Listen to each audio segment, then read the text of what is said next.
my grandfather in the Soviet Union in the late 80s. We're not talking about Stalinism here. We're talking about late 80s or mid 80s. He made some comments about the Soviet invasion of Afghanistan, which was a hot button issue in the Soviet Union at the time. And he was immediately made unemployable, ostracized by many of his friends. And that's how he eventually ended up coming to the UK, because he just couldn't live in the Soviet Union. It's not all that different to some people who make a comment on a hot button issue now, and suddenly they're not employable, or they lose their column, or they lose their job in ASDA, as happened to a guy who shared a Billy Connolly routine on his Facebook, or people being investigated by the police who say, we need to check your thinking. These are all very sort of Soviet ways of doing business, and that concerns me. I've seen this before. And when the Soviet Union collapsed, there was a time of extraordinary opportunity for many people, as well as obviously a desperate time for many people too. And my dad was one of the people who managed to take advantage. He was sort of a mini oligarch for a few years. Then he was a junior minister in Boris Yeltsin's government. And then he was falsely accused of a few things due to political machinations in the country, and had to flee Russia under a false identity, losing all the money that he'd accumulated in the process. So we went from being extremely poor to being extremely wealthy, back to being extremely poor within the space of about 10 years. But right now, I'm delighted to welcome to the show Konstantin Kisin. The Russian-born comedian and journalist's new book is An Immigrant's Love Letter to the West, which was published on Thursday. As well as writing about his family's history of being oppressed by the Soviet regimes of the 20th century, Kisin says the purpose of the book is to describe and diagnose the malaise afflicting Western society and to offer solutions. Konstantin, welcome to the show. Thanks for having me. Thanks very much for being on. So look, how would you describe that malaise you're talking about, this malaise affecting Western society? A gigantic and widespread loss of confidence in ourselves. Right. Okay, among institutions or people? I think it's both. I think it's people who then become part of institutions, who have control over them, and the institutions then become unable to project or even admit that there are such things as Western values, British values. These are things that are really important. And we've seen, certainly in the last few months, something I've been talking about for many years now, which is you can do this sort of introspection and navel gazing when it's a safe, comfortable world in which there's globalization and everyone trades with each other. But when we have hostile actors out there in the world who want to challenge the West, which they absolutely do, then we can't afford to be doing that anymore. And I think that's why I feel the book is well timed, because people are now starting to open their eyes to what's happening. When you see this collapse in people of confidence and self-identity in this way, do you mean all people? Do you mean normal people? Or at the risk of special pleading, do you just mean people like me? Well, people like me and you, I suppose, the sort of chattering classes, of course. But the difficulty is, Hugo, that the chattering classes do set the agenda in this country, as they do in every country. And so what happens at the sort of elite media political level does really matter. And if we become convinced that we are the worst people in the history of the world, that we are this terrible country that must forever atone for things that were done by people who looked remotely like us 300 years ago, we're going to take eye off the ball. I mean, you look at the leadership contest for the Conservative Party at the moment. The leaders been forced to spend quite a bit of time sort of, explaining GCSE biology, defining the word woman and so on. We can't afford to be doing that anymore. Do you think they've been forced to, or do you think they're choosing to because they reckon there's political points in it? No, I think they've been forced to. I mean, if you look at Penny Mordaunt, for example, who has a sort of conflicting history of statements on this issue, she's been forced to come out and say, actually, I know what a woman is, and I believe that women should have rights, and other things that I would have thought were all self-explanatory, because she needs to explain to people who are questioning her, because she's made some very different statements in the past about an issue that frankly shows a sort of, a lack of judgment, a lack of understanding, etc. So I do think that all politicians are increasingly forced to address these issues and spend an inordinate amount of time on them, and that's a problem. Okay, so I guess let's start with some basics. When you're talking about the West, where do you mean specifically? Are you talking about all of the EU? I mean, not Hungary, presumably. No. Well, this is a very good criticism of the title of the book. I regret having to be forced to call it An Immigrant's Love Letter to the West, because to me it's more An Immigrant's Love Letter to the Anglosphere. That's the countries that I'm talking about. The French and Germans, they have their own conception of the world. The French conception of liberty and freedom, and the way that they came to those positions is much too obsessed with rationality, in my view. The English tradition of honoring history and tradition, to me, seems much more important in this context. That we mustn't throw away everything that happened before as this just purely evil and bad. We must have a sober look at the past. We must learn from it. We must continue to teach all elements of it to our children, and preserve what we have. How much of this is to do with patriotism? Do you think the country would be much improved if people were more comfortable with patriotism? Do you think people aren't comfortable with patriotism? Oh, no, I don't think they are comfortable. I'm wary of the word patriotism because it does have, in this country, certainly negative connotations. And frankly, in many others. I'm from Russia now, where there's a huge spike in patriotism at the moment, which is associated with invading a neighboring country and massacring people. So I'm wary of that attitude. But I do think we have to have a healthy view of ourselves. That means that we see ourselves objectively. We see the history of our country through the lens of, yes, slavery and colonialism, but also of the good things that we've done. And the most importantly, Hugo, the context of those issues. I have a whole chapter on those issues in the book, because it's really important that when we look at the bad things that this country has done in the past, we also understand what was happening around the world at the same time. We can only be progressive in our own time. And that's really, really important for people to remember. Well, I mean, on patriotism specifically, we've just excuse me, we've just had the Jubilee, vast outpourings of what some might call quite unfashionable patriotism, but it turns out that the things that we think about are fashionable aren't fashionable. Actually, have huge currency among most people. Do you find this heartening or surprising?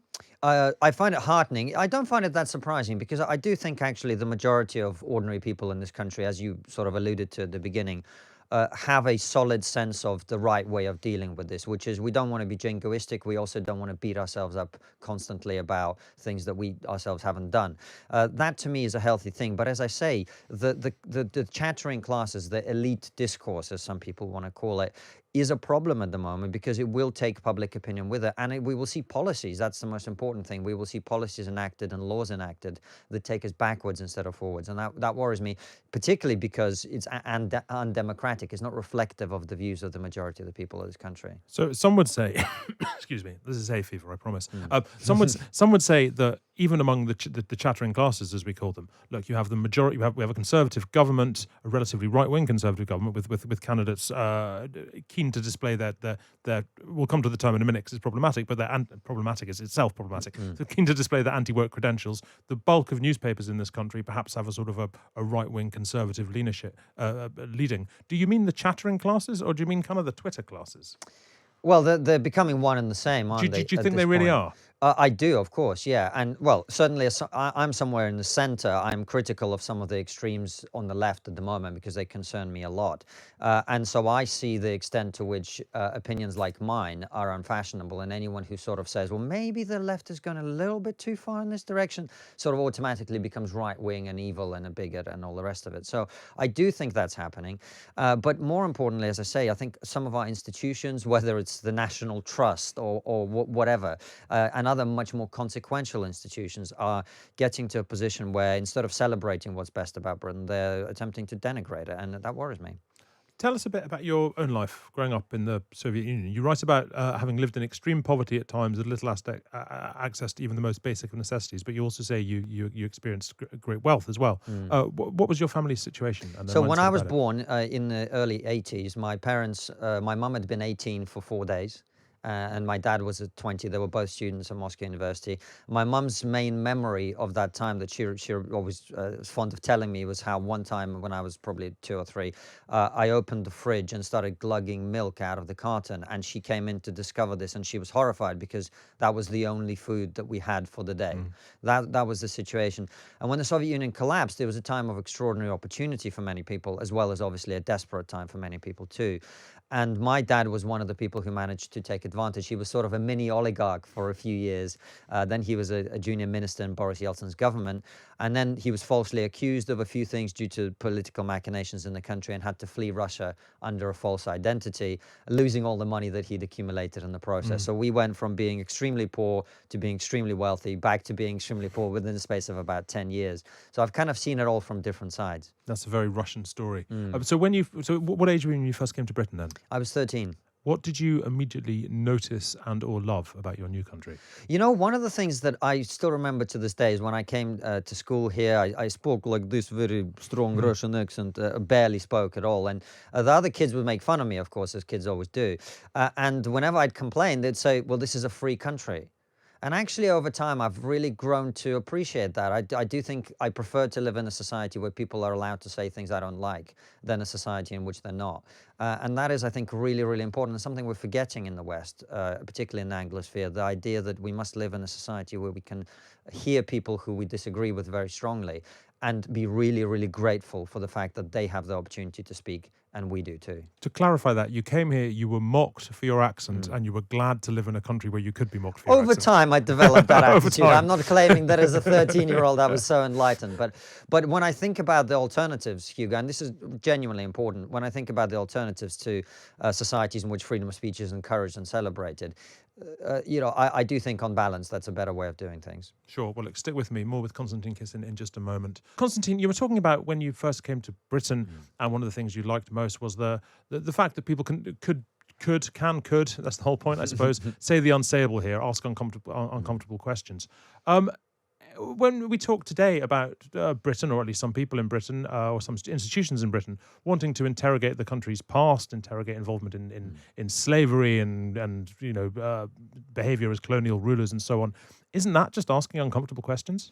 It is asking uncomfortable questions, but I'm afraid it goes well beyond that, of course. And I'm not suggesting, by the way, that anybody should be banned from doing that. That's why I wrote An Immigrant's Love Letter to the West, because I don't think the counter perspective has been offered nearly enough. And frankly, we do live in a society where it's quite difficult to offer. I suspect that had I been a white British-born man, all of those other terms, it would have been much more difficult to say what I'm saying now and to have the book published in the first place, even though it wasn't particularly easy to get it published anyway. Right? So we do live in that society. And of course, people should be able to ask all sorts of questions, but we're going beyond that. We're starting to teach certain very contested ideas about our history as fact. That worries me. And, Give me an example. Well, the idea, for example, that the West's history of slavery is somehow uniquely evil or special, or that we must atone for it in some way, or that we are to be held responsible, or that you and I must be held accountable for the actions of people in the past, or compensate for them, or atone for them. I think this is an extraordinarily backward idea, that people decided that punishing children for the sins of their fathers was a very bad idea thousands of years ago, and we seem to have gone back to that to some extent.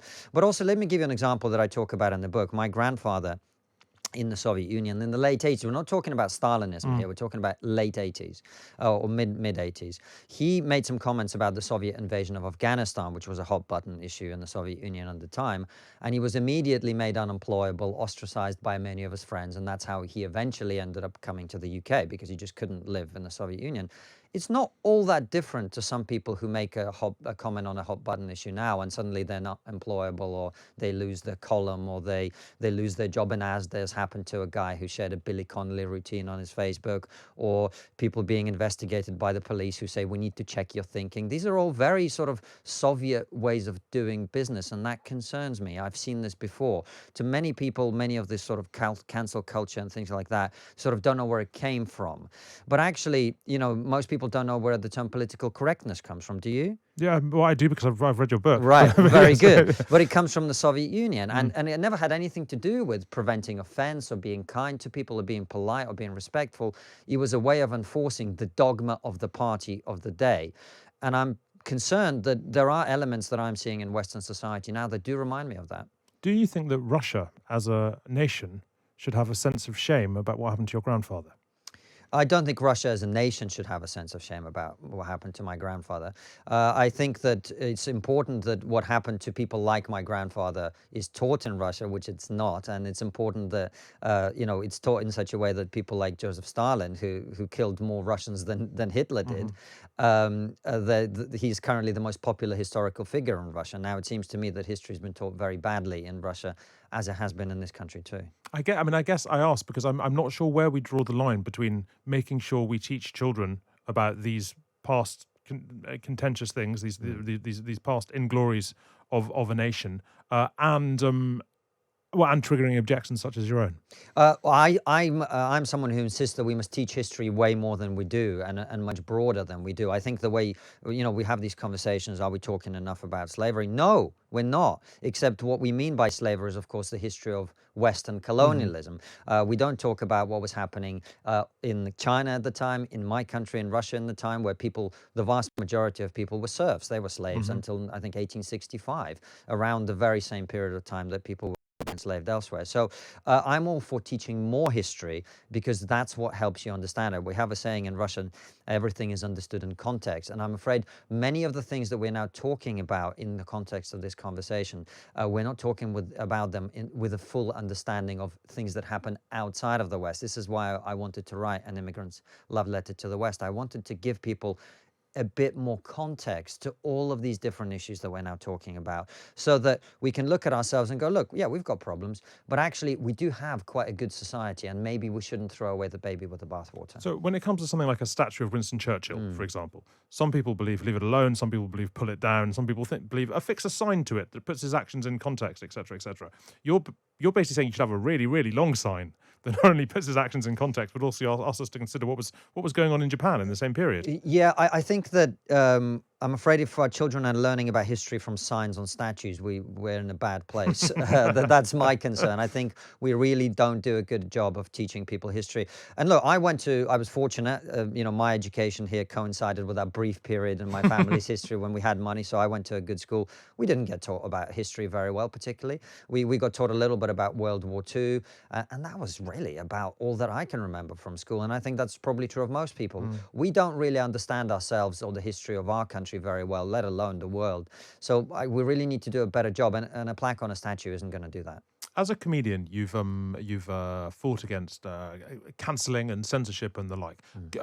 Can and should comedy have boundaries, or like Rowan Atkinson said recently, is the job of comedy to offend or have the potential to offend? Well, both can be true at once. I think the boundaries will always exist, but what people don't really understand about comedy is it's incredibly self-regulating and self-selecting. As a comedian, when you're going on stage, you don't want to go on stage and annoy people or offend them. Even if you're doing offensive material, you're still trying to make them laugh. And the way that as a comedian you regulate your own jokes and material is you go, okay, that crossed the line. Maybe I won't do that joke again, or maybe I will reframe or rephrase the way that I do that joke and see if I can, or maybe I need to add something. But the problem we have in our current society is comedians are increasingly not allowed ever to go over the line at all. In the past, you could say, well, look, I'm going to cross the line, see what happens, and then I'll pull back, and next time I do this bit of material, I'll make sure to take that into account. But if every time you cross the line, there's a mob at your door, or there's someone in the comedy club saying, don't book this guy again, which happens very often now, then we've got a problem, because it's stifling creativity. And when we had Lionel Shriver on my YouTube show Trigonometry, she made this point, the writer, of course, that we don't even know which books are not getting written at the moment. We don't know which jokes are not being told. We're losing a lot of cultural creativity because we're stifling ourselves and we're muzzling ourselves. Do you think that's entirely bad? Do you not think there are people who, for example, would have sat there being deeply upset in a comedy show? There would have been jokes that came out of sitcoms and plagued children in playgrounds for generations that now no longer happen. Yeah, I don't really buy that argument, and frankly, I don't really care if someone is offended in a comedy club. That's what you go to a comedy club for. You go there to be surprised. All humor is based on an element of surprise. You can't expect to be surprised and always pleasantly so, right? If you go and see 4 comedians on a night, some of them will be to your liking, some will not. You either accept that or you don't go to comedy. Yeah, I know, understood. Look, the book went to press just as Russia invaded Ukraine in February, and you have family in Ukraine, and I assume in Russia too, as course, well. yeah. Yes. How are they? They're okay. I mean, obviously, my Russian family are horrified by what the country is doing, and it makes it difficult for them, because I don't know how much you know about some of the restrictive measures that Russia is putting in place. Again, a nice contrast with where we are today. But people started out going and protesting. They immediately got arrested, of course. Yeah, then they of course. started protesting on their own. They would stand with a sign saying, I am for peace. They would get arrested. Then people started standing with no sign, just their hands in the air. They would get arrested for that. So my family in Russia are in a bad place, and of course in Ukraine it's even worse because they're fortunately all okay at the moment. But from the things that I'm hearing about what's been happening, it's just awful. Awful, and I certainly do feel shame about what Russia is doing in Ukraine at the moment. No, understood. Look, we're very nearly out of time, but before I let you go, you were on Question Time with Penny Mordaunt not that long ago. Did she impress you? Do you have a view on the leadership election? I do have a view. I mean, Penny Mordaunt seemed fine to me when we met. I wasn't blown away. I also wasn't particularly disappointed. I thought she handled herself very well. I'm having read some more about some of her opinions. I'm less persuaded that she's the right candidate personally. The only politician that I remember sort of giving me any sort of enthusiasm in the last many years is Kemi Badenoch, who I'm very impressed with, actually. I have been for some time, to be honest. I was a little bit concerned that she had voted with the government on vaccine passports. That was the one issue that I was concerned. My understanding is she did so because she went along with the government. And I do accept we don't live in a society anymore where politicians resign on matters of principle, generally speaking. So there was maybe perhaps too much to expect for that to happen. But other than that, I think she's got exactly the right attitude. One of the things that she posted yesterday that I was very impressed with was she was saying how, as a minister, she refused to be pushed around by civil servants and others, and how she wouldn't let this country be pushed around internationally. As I say, I think we're entering an era of international relations where that's going to be very, very important. And she said, we're not a country to be trifled with. I haven't heard a politician in this country say that for a very long time. And that is the attitude that we and the United States are going to need to have for the foreseeable future. Well, look, I feel like we've only just scratched the surface, but unfortunately we are out of time. I hope you'll come back on the show. That is Konstantin Kisin, and his book, An Immigrant's Love Letter to the West, was published on Thursday. Thanks very much indeed, Konstantin, for being with us. And now...